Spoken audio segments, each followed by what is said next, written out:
I think I was nominated for this post because our next speaker comes from a city that some Ohioans don't like, and from an organization that used to be affiliated with a university that has some problems about guys once in a while.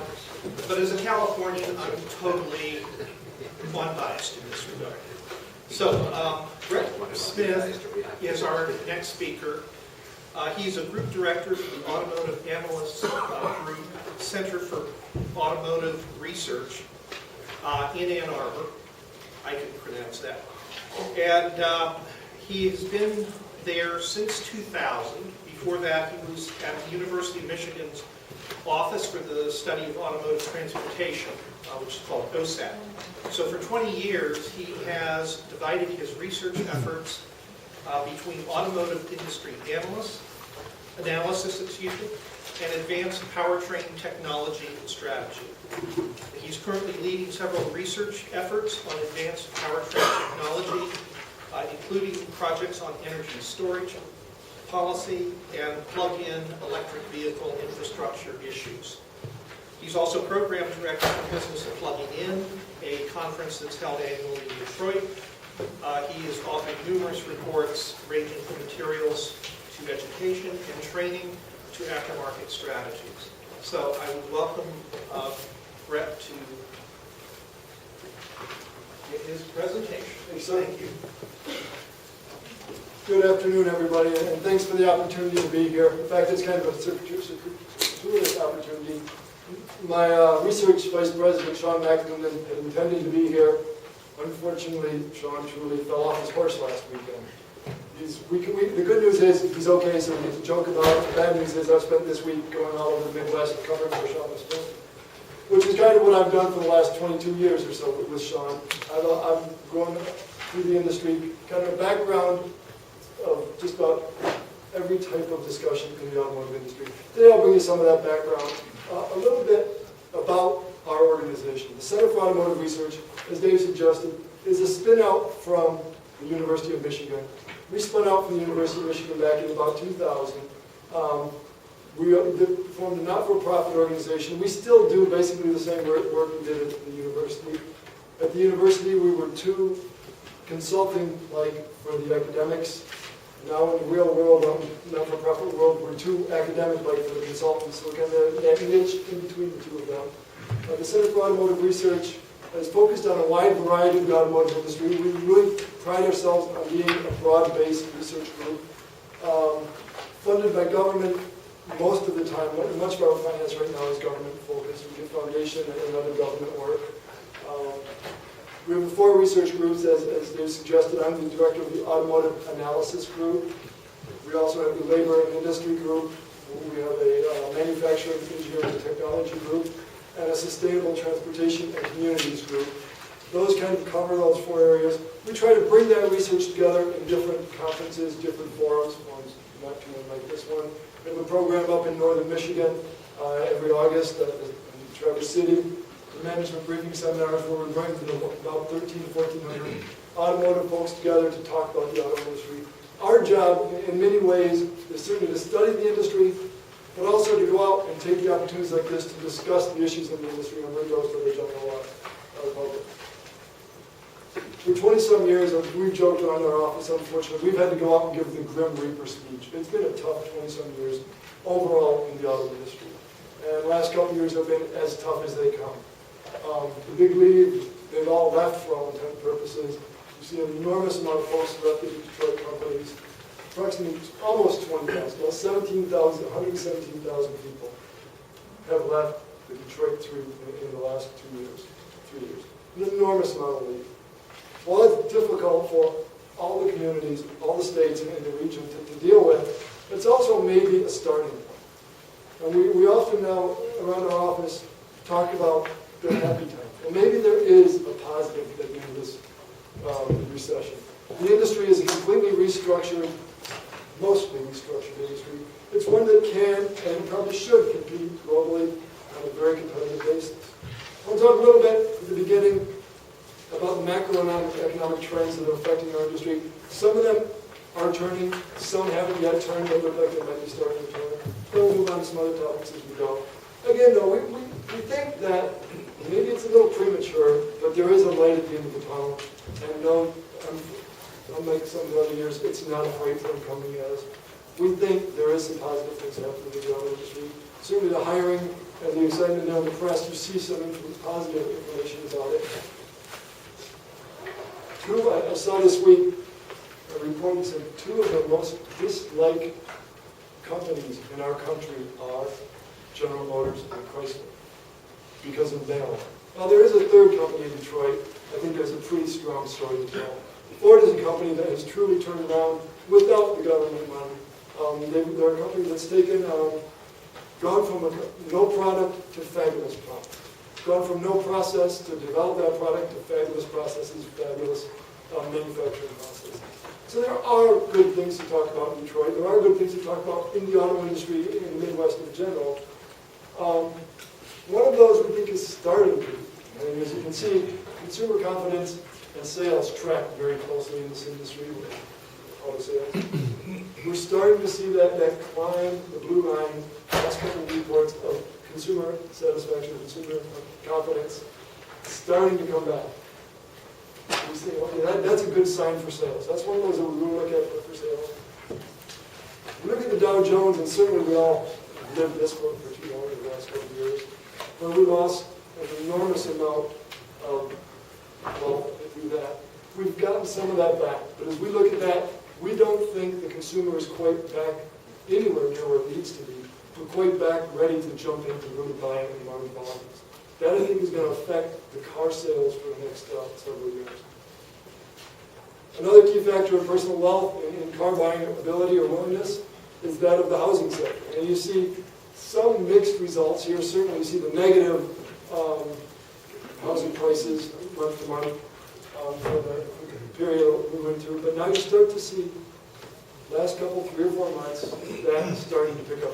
The low because the process works. But you start to see toward the end of the 4th quarter last year and the beginning of this quarter, that's starting to change. Although the 2 indices I show here show a little bit different trend. One says, yeah, we're back up above in a positive. One says we're still struggling to get into positive. But again, we see that starting to come back. On the realistic side, it's nowhere near where it has to be for a big market. GDP growth historically has had to be above 3% for the market to grow, for this auto market to grow. This is a regression we find we're allowing all to track it. And you can see that circle, that is above 3% GDP. That is where this market, almost all of the positive sales, almost all for many years, have been there. Well, we just started to get back to that recently. So we think, again, there are things starting to happen in this industry, in this economy, that start to make us think. Consumer confidence is up. Didn't mention the used vehicle prices are also up. For a while, it was pretty easy to get a used vehicle. There was no demand, so the decision to buy new or buy used became much more difficult to buy new because you could get such a great price on a used vehicle. We have over 2 vehicles per household. This is a long-term discussion here. But we also understand that it seems to be whole. We're not going down, we're not moving up in terms of adding. But we do know one thing, we're adding a lot of households. Household formation over the next 10 to 15 years is going to be very strong. That's a good sign for the industry. We also notice, and I just headlines this week, we continue to be losing vehicle stock. We're taking more old vehicles out and we're putting in new. That is creating, we hope, we expect, we think, there's some inkling of a demand coming forward. Now remember though, and I'll show this slide, let me make this for a second. There is no substitute for vehicles. We love to talk about modern urban cities. We love to talk about the new way of living in there. Charlotte, North Carolina is trying to push this. But for the majority of the people, the only way to get to work in the morning, a strong majority, is automobiles. And it's curious, that percentage is the same now as it was in 1970. So we're going all those years with that same percentage. We haven't shifted to a film. This is Center for Automotive Research's sales formula. red obviously below trend, green above trend. You kind of look at this, and the simplistic way of looking at it, is there more above trend, the green, than below recently? Well, we had a period from about 1995, 1993, where we had an enormous amount of sales above trend line. We had a huge bubble in the automotive industry. The question we get asked a lot is, are we going back to that bubble at 17 million?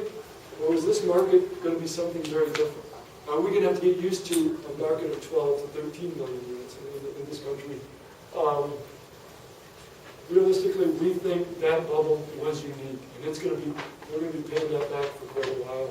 Our forecast, as you can see, get us back up above trend maybe in 2 or 3 years, but it's going to take time to get there. As I was driving over here this morning, I was talking to a former employee of mine who now works on Wall Street.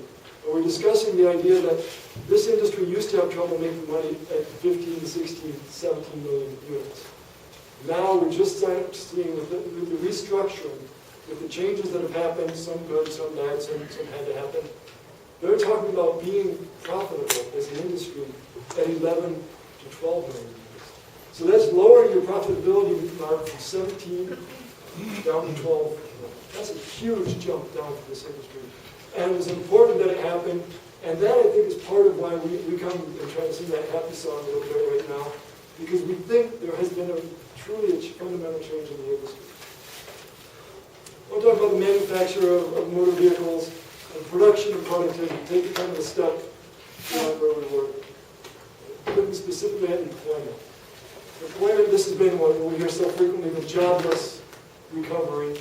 And in the automotive industry, that's been the case. You can see there's a little bit of bump up in the different states and overall in terms of manufacturing in the auto industry, but it's been a pretty slow bump. One that has us wondering where we're going. And we're looking at forecast from the blue line, forecast from the group Global Insights, IHS Global Insights, forecast the model or the production. CAR takes a look at the productivity, average productivity estimates, and figures out employment on this. So the red line becomes an estimate of productivity and where that's going. You can see it, employment and productivity, employment going back up, not to where it was before, but back to a fairly strong level. And as we go through the country, we find very different perceptions on the automotive industry. It's interesting, in the state of Michigan, we see a government that almost says, we want to get out of automotive. We don't want to be there anymore. Other states, certainly in the South, we see states that say, we believe it's a great place to be. We think we want to do more of that. One of the things we think is driving this recovery is going to be that we actually are now a cost, we are a low-cost producer compared to some of the larger companies, certainly in countries, certainly not compared to China, certainly not compared to some of the very, very low-cost countries. But the major competitors, as we look at it, the euro, the Japanese yen, and maybe more appropriate for the discussion in this room, the Canadian dollar, where it's getting near and bouncing around parity, which has a real problem on the flip side for the Canadian suppliers. The Canadian suppliers no longer have that dollar exchange rate advantage that they had for so many years.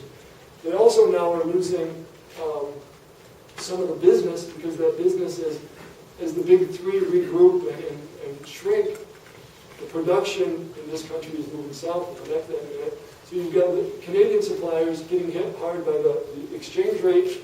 You also have them getting hit hard by the fact that their customers, their main customers, are starting to go away. And where are they going? Well, their main customers are going away, and the new customers are headed south for the most part. Certainly the state of Ohio has done a fabulous job in working with Honda. And over the years, as you talk to folks from Honda, they look at Honda as a domestic supplier and manufacturer. And in many ways, they're right. Honda has done a great job here. But Honda is, in essence, the northernmost of those new domestics. As a Canadian supplier, when much of the production was in Ohio, Indiana, Illinois, Michigan, it was pretty easy to get that across the border and service those plants. Now that we're putting another 1,000 miles, 700,000 miles on the delivery, it makes it a lot tougher to service those plants from the Canadian supply side. We talked about some in the state of Michigan thinking maybe we want to get out of manufacturing, out of automotive. We still see an enormous amount of manufacturing in the state of Michigan, in the Midwest. Remember, automotive manufacturing is still the largest manufacturing industry in the world. It's still the largest manufacturing industry in this country. Yes, it has taken a hit, and it will continue to be a very competitive business, but it still has an enormous amount of employment, an enormous amount of capital. Ohio obviously has two different industries. One is the traditional northern industry, and the other is the southern industry, the yellow dots down there with Honda. Michigan, we talk about being the Grim Reaper. For years, we showed a slide of all the closures in the country. We had to break out Michigan because there were so many plant closures. But we also had to break out Detroit as a separate map because there were so many locally located there.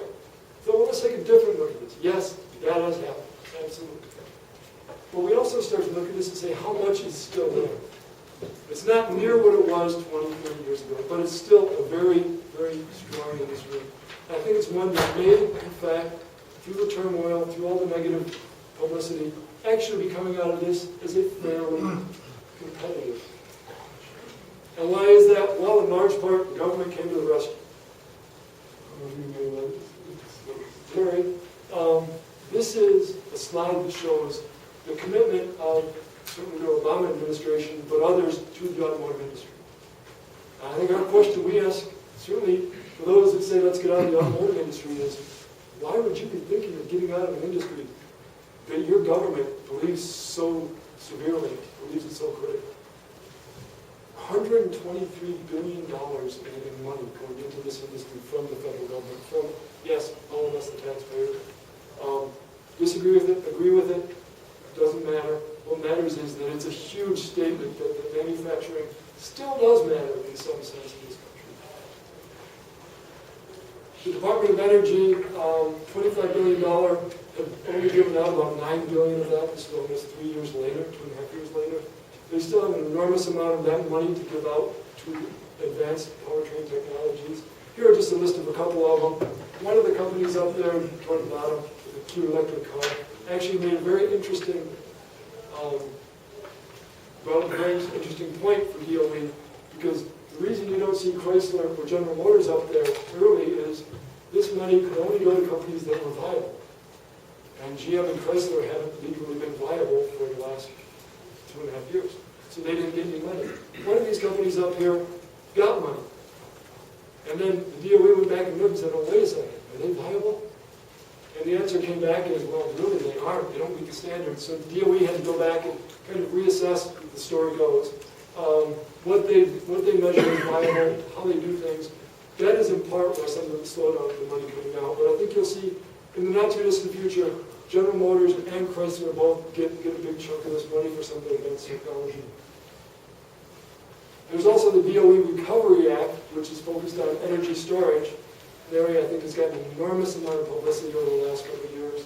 As you can see in this pie chart, much of that, 2.4 billion, half of that basically, has gone to developing a battery, advanced battery, lithium-ion battery cell manufacturing infrastructure in this country. It's been a big step forward, one that's probably important and forward-looking. It's also certainly a risk. And this again, like the previous charts, is just a list of some of the technologies, some of the companies out there. There are a lot of folks that are lined up to get this money. And I don't have this slide in here, but I use it a lot. Someone once told me in the battery industry, said, there are a lot of people out here with a lot of things to sell. And there are a lot of those things that are, and a lot of those things that aren't real. And the challenge for DOE has to be figuring out who's selling and who's selling the technology and who's selling the story. And that's been a problem for DOE. I think they've done a good job of kind of slowing down and really looking at where the real meat of this is. And also, if you notice, the name is the DOE Recovery Act. And if you look where a lot of that money went, into Indiana, and certainly Elkhart area, where they had the highest unemployment rate in the country a year and a half ago, and to Michigan, where they still have overall the highest unemployment rate, or one of the highest unemployment rates. So yes, there was a technology development effort, but it also appears to have had some kind of focus on developing jobs and recovery in those regions. The Recovery Act are grants, are they not? And the other program is loans. Yes, yes. The Recovery Act, is there any condition for the repayment of grants, or are they just grants period? You know what, I don't know that. I know a couple of people that have the grants, and I've never found out what that repayment is. I don't know that. Just as an example of that Recovery Act at work, this is the Michigan investment, and look at how much of this money went into the state of Michigan. Obviously, the governor and some people did a very good job lobbying for it. Questions start to develop afterwards, but it's a very good example of it being used as a recovery fund. 4 different companies are going to build lithium-ion battery cell plants in the state of Michigan. One is JCI SAF, JCI Johnson Controls is a Milwaukee-based company. SAF is a French battery technology company. Dow Kokum, Dow obviously the company Dow, based up in Midland, Michigan. Kokum is a Korean battery company, so we start to see this partnership with foreign America. LG Chem is LG, the electronics company. LG Chem is supplying the Chevrolet Volt battery. The first Volt batteries are coming from Korea. This plant in Holland, Michigan will provide the next generation of Volt batteries, plus maybe others. And you have A123 Systems, which is a spin-out of MIT that's been manufacturing batteries in Korea and is now bringing that manufacturing over to this country. So you see, again, this large cluster starting to develop in Michigan. One of the questions you look at, and you see as you look at this, is, are we developing too much capacity too soon for this technology? Can these companies supply, they can certainly supply the requirements, but will they be at some kind of capacity to make it up and make it viable in the future?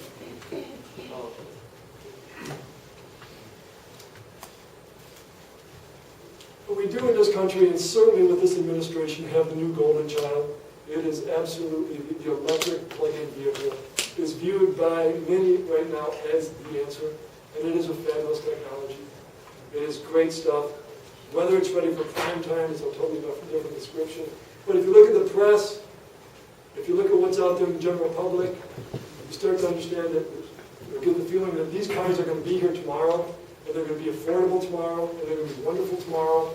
The reality is they're not going to be, they'll be here in a couple months, and they'll be sort of affordable because certainly the government is giving you $7,500 to buy one, and the companies are trying to keep the prices as low as possible, even probably initially below some kind of cost, below some kind of cost, trying to develop the technology. The survey I've done about every other year for the last decade, I go to a group of about 25 very knowledgeable powertrain experts, some technology people, some program people, some not-for-profit types, and ask them basically, okay, what is your forecast for the next several years in terms of these technologies? If you look at the bottom line, total PEV sales are plug-in electric vehicles. And that can be like the Volt, which has a generated motor on it to generate extended range. It can be like the Prius with the bigger battery that you plug in, or it can be like the Nissan Leaf, which is all electric and doesn't have any other backup. Any of those, if you look at their forecast, we give them $2.50 and $6 a gallon.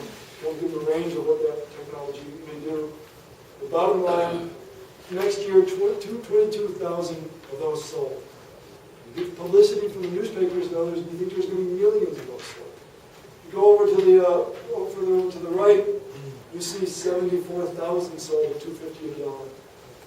What they tell you is two things. One is, it's not going to happen quick, certainly unless there is some huge economic change in the way we measure energy. The second is, even if we do that, $6 a gallon, to all of us, that seems like a really different paradigm. It's still not going to be the millions and millions we're talking about. So this is a long, slow process to get there. And on the way there, we've kind of forgotten about some of the other technologies.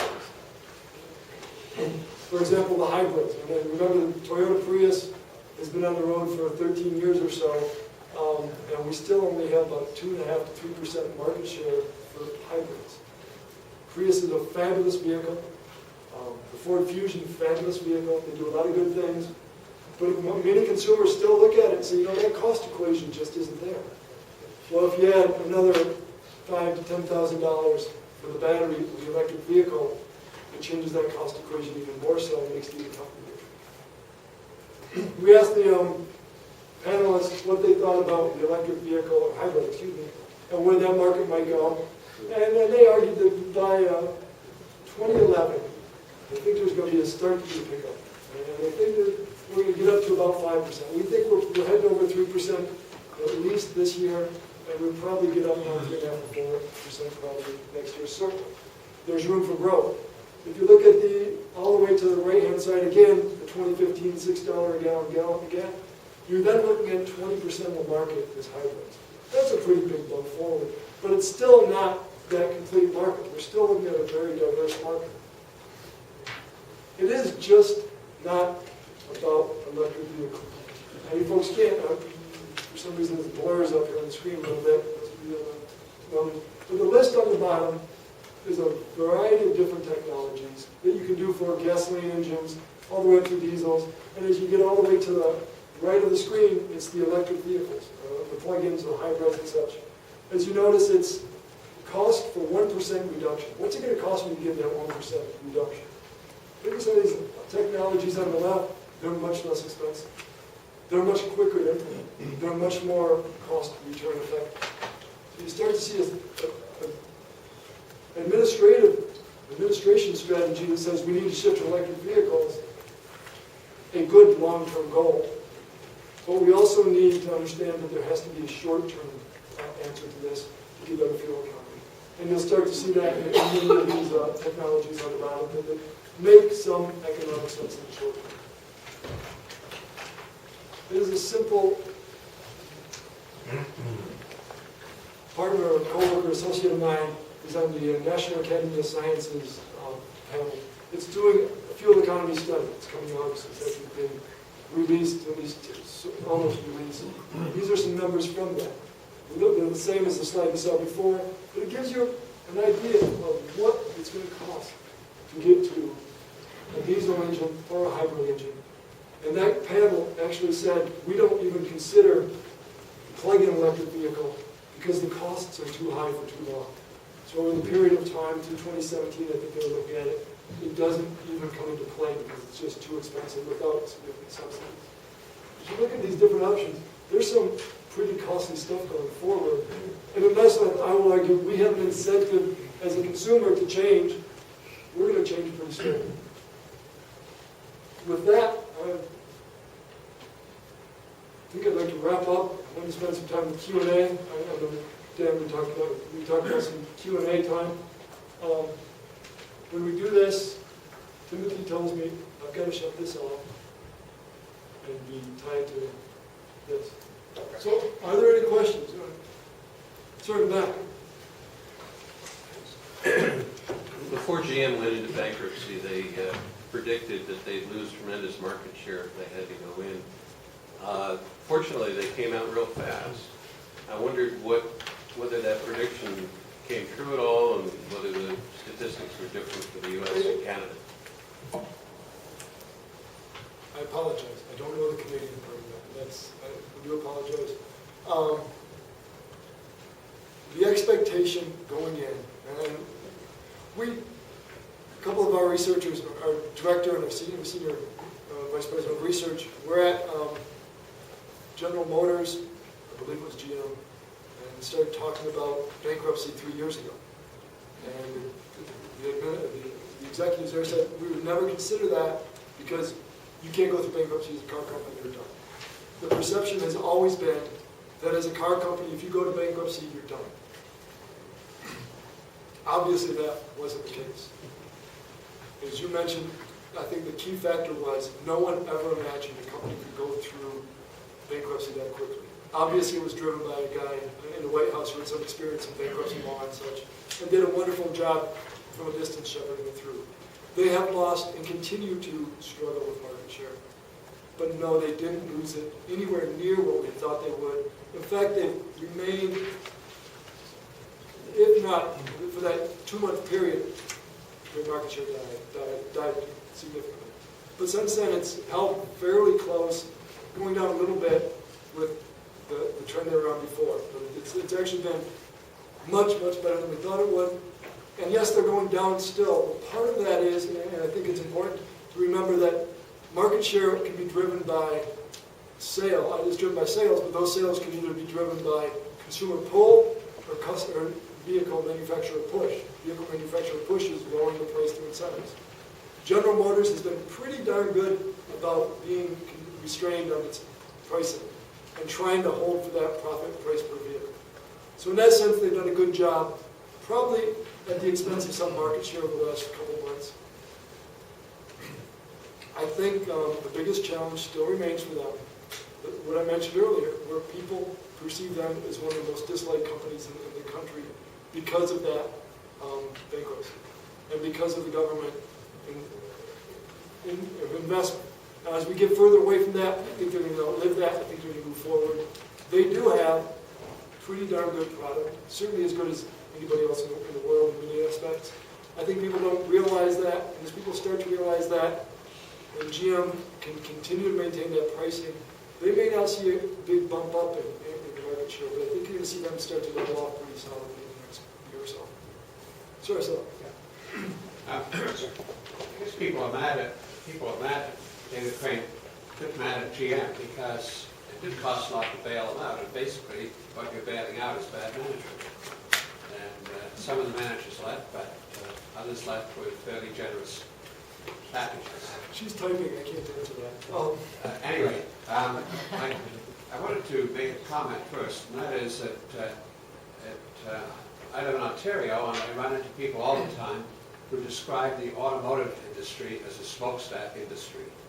And yet, when you look at the data, it's one of the most knowledge-intensive industries in our economy.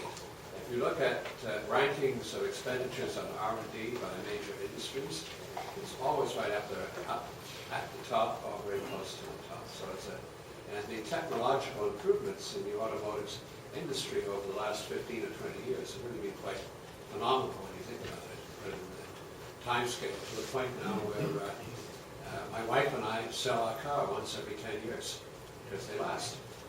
And that's a big difference from the planned obsolescence era of the 60s and 70s when they weren't supposed to last. There's a problem with the industry, David. Yeah, me too, by the way. I'm 99 years old. Yeah, but what I wanted to ask you was, these new fuel efficiency targets which have been announced, will they require very much more investment and technology advancement to reach those targets, or are they pretty close to having the technology to reach those targets now? You bring up three wonderful points, and let me get to that last question at the end, so remind me as I get lost on it. First, it is undeniable that there has been bad management in the auto industry for a long time. Even the auto industry knows it. I know people at the big companies, they come to me and say, I sit in these meetings, and these people are, I don't know what they're thinking, I won't say it. But it's undeniable. I think part of the problem is there are good people working in the system, but the system, especially at some of the larger companies, became such a structured system that the message never got through. And one going up or down. So I think that's important. Your point about this being a very high-tech industry is something that is totally misconstrued by the country. Everyone thinks you just bend in metal and you're pounding it out. The amount of research, the amount of engineering, Michigan, I left the numbers out, I left the slides out, when I've done it. But the state of Michigan has an incredible amount of R&D in the automotive industry. In fact, it's second only to California in the country in terms of R&D investment, and it's all because of the automotive industry. Yeah, some of that is figured out, as you can bend metal better, but most of that is figured out, the electronics, the power electronics, the controls, and now an area I think that's critically important, as the President pushes us, is the electrification of the vehicle. That is truly cutting-edge technology in many ways. There's a program at the University of Michigan, the Engineering Systems Group, I forget their official ESEs, their initial acronym, but they are looking at the system of the chemistry, the electronics, and the grid, and the vehicle as one entity. That's pretty high-tech compared to what most people think of the automotive industry. The automotive industry We couldn't get CAD people to go into automotive in Michigan over the last couple of years, computer-aided design. At one community college, they dropped their automotive design course. They replaced the exact same program, the exact same agenda, the exact same thing, with a wind turbine course, design a wind turbine. Taught them the same things that they were teaching in the automotive class, basically, how to use the CAD. They had too many people, so they had so many people in the class, they kick people out. Whether they sold it as automotive, no one would come. And it's that perception, it's really good. To your point, we need those smart people in this industry right now. Because whether it be the Canadians first agreeing with Canada, with California, that they're going to do their carbon mandates, CO2 mandates, or then basically agreeing with, I think, with what the current administration has put forth in terms of corporate average fuel economy as future targets. We have a lot of technology development to go. I showed the slide up there, couldn't see it because of the blurriness, but there are lots of bits and pieces to get there. There's several pathways. One is we've got to refine the internal combustion engine a lot to get there. The other is we've got to start to create the electrification of the vehicle, whether it be hybrid, plug-in hybrid, or battery electric. All of those are going to cost more money than what we have right now. The real argument becomes how much. The government administration just released their estimate for that a couple weeks ago, last week even, and said, you know, when we first put this proposal out, we thought it was going to be around $1,300. After analyzing it, looking at it, we think it's going to be less than that, maybe $800 to $900 per vehicle cost. The industry will tell you, and I know a lot of people working on this type of challenge, that is a significant underestimate. Significant. Some would say 2 or 3 times that. The reality is, it's going to be somewhere in between probably. It's going to be probably more than $600 or $700 per vehicle, but it probably won't be $3,000 or $4,000 per vehicle. But it'll be something. We are going to be paying more for the same size vehicle. Now, if we switch to smaller vehicles, that tends to change the equation a little bit. But for what we're driving now, same size, same performance features, same things, we're going to be paying significantly more for it because of fuel economy. Not a bad thing, just something we need to realize, and we need those skilled people to figure out how to get there. So, May I just have a quick follow-on? You did refer to fuel cell technology, and I just wondered whether that has become marginalized out of the discussion, or it's just this too much further down the road in terms of feasible. There are 2 or 3 answers to that. The politically incorrect answer is that was the previous administration's pet project, not the current administration's pet project. The other is fuel cells have always been 10 years out. I actually know the person who brought fuel cell technology to General Motors in the 60s, and he told me when we brought it, showed it to the executives, we said it's 10 years out. We worked on it. If anyone ever seen it, it's actually a big minivan, a big van, kind of like the old Scooby-Doo van, sorry. And it took up the whole back end. Then 10 years later, they came back to guys, we think we figured it out. In 10 years, we're going to do it. We said in the 80s, paraphrasing him, we got so worried about buying companies in the 80s, we forgot about it. But in the late 90s, we brought it back out and said, you know what? We think that was 10 years out. You still talk to them, and you know how far out it is? 10 years. 10 years. That being said, it's showing promise of moving forward. I've seen the GM pack, I've seen the Honda pack, and I've seen the Toyota packs.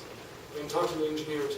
And they're making big leaps. There's other issues, infrastructure, converting hydrogen, or something to hydrogen, which is very difficult to do. We all know hydrogen's the most abundant element, but it tends to be very difficult to get apart. So fuel cells are still there. Big challenge for the auto industry is you have gasoline engines, you have diesel engines, you have hybrids, you have plug-in electric vehicles, you have fuel cells, and you're basically 2 companies working on it. So your question is, it's 10 years old. I'm sorry, sir. I think the title of your address is not correct. The title of your address was the recovery of the U.S.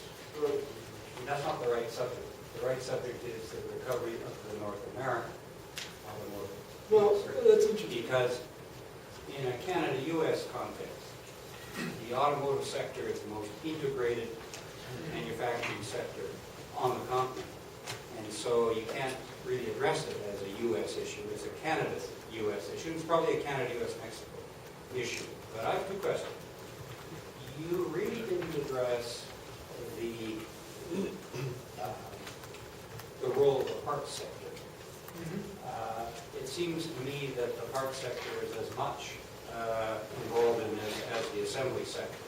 And the Detroit 3 are assemblers. The parts sector is Canada-U.S. industry fully integrated with all kinds of issues on that border.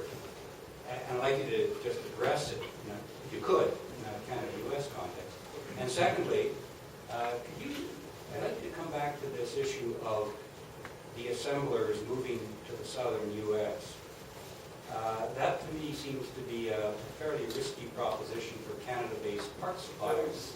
And maybe you would comment on that. Is that really a limiting factor, or do freight rates really not matter that much based upon the technology and the delivery systems for just-in-time inventory? Okay, I do apologize for focusing on the U.S.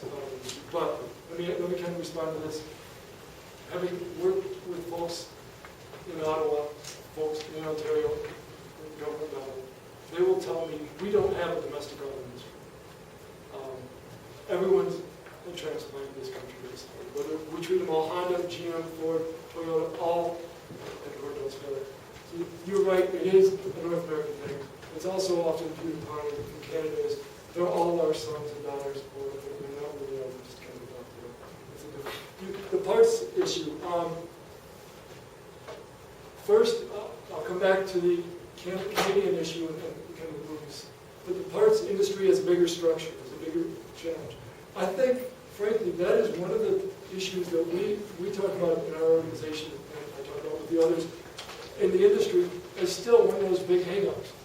The parts industry did not consolidate as much as we thought it would over the last 24 months. We thought there would be much more rationalization. The parts sector was too big.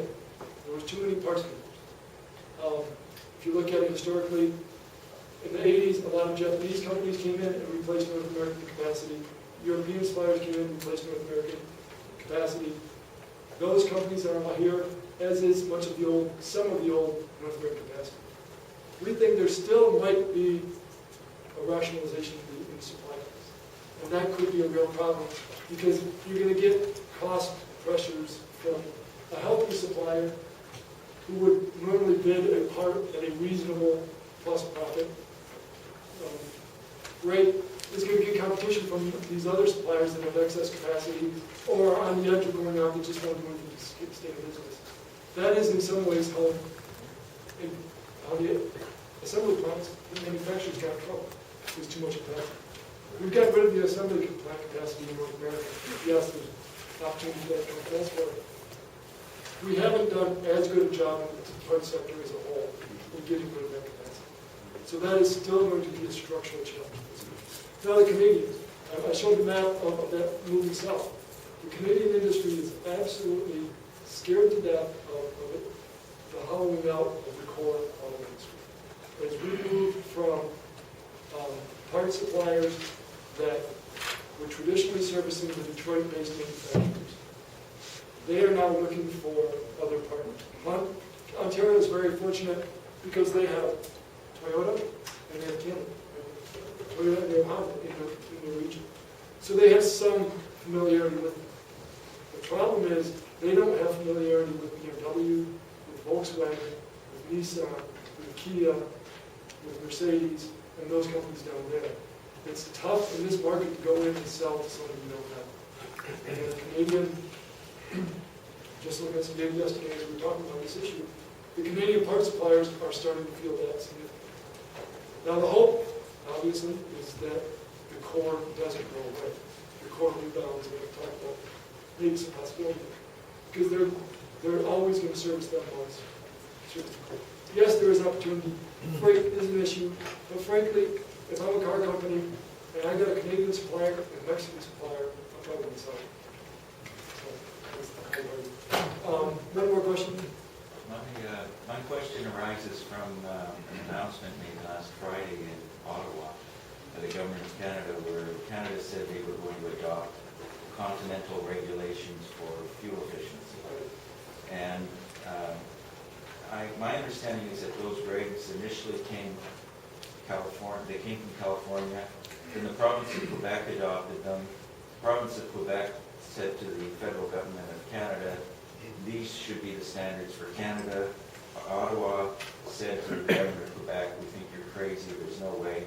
And then 2 months later, they adopted them. And my question is this, is that how are regulations for fuel efficiency and other issues being developed in the United States? They seem to be coming out of states. California. This has been probably, in a room full of lawyers, this has probably been the most difficult legal and constitutional battle in the industry for the last.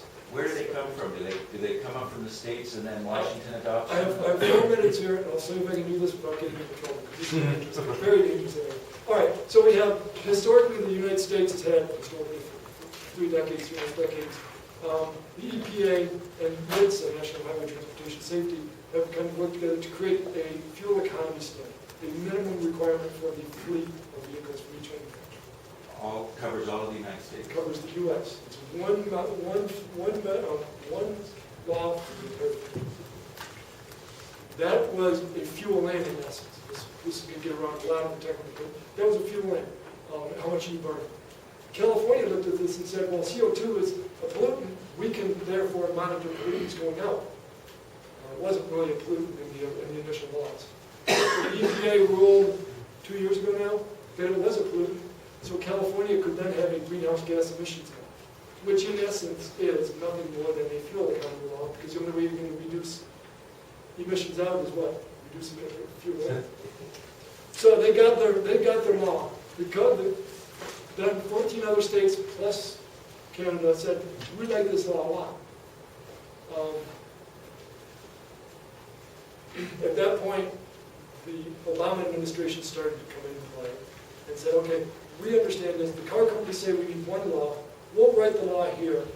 In California, you'll agree to accept this law only until 2016, which at that point you get the opportunity to go and do something again. California is already writing that law anyway, which is what they do. And in many ways, that's good that they push that.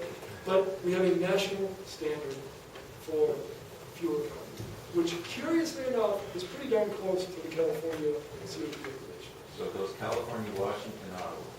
No, it goes California. Yeah, it goes yes, but it's driven by the CARB, C-A-R-B, California Resource Board, has been the one pushing this since the late 60s. And they've really forced the hand of the government. They've forced the hand by winning the case in the EPA and the Supreme Court. The EPA was taking this court by saying that yes, that is an emission. You can then measure.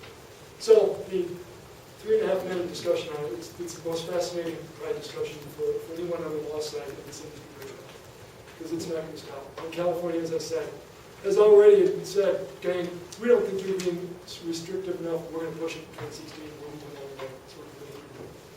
Thank you. I think that takes up my time. Sure. Please join me in thanking Brett.